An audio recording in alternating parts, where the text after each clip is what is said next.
So sa ikasampung versikulo mga kaibigan, sinabi niya, ano ang ginawa mo? Ang tinig ng dugo ng iyong kapatid ay dumadaing sa akin mula sa lupa.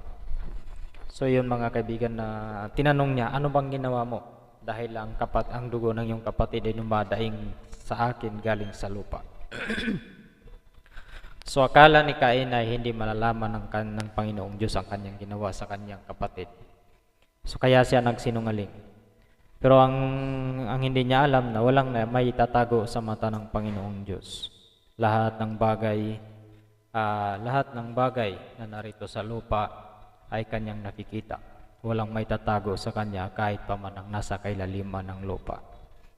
So mga kaibigan, iyan ang katotohanan. Lahat ng ginagawa natin dito at lahat ng gagawin natin dito ay hindi may tatago. Kahit man na magtago pa tayo sa ilalim ng lupa, doon tayo gagawa ng kalokohan ay hindi pa din yan may tatago sa kanya. Sapagkat ang kanyang mga mata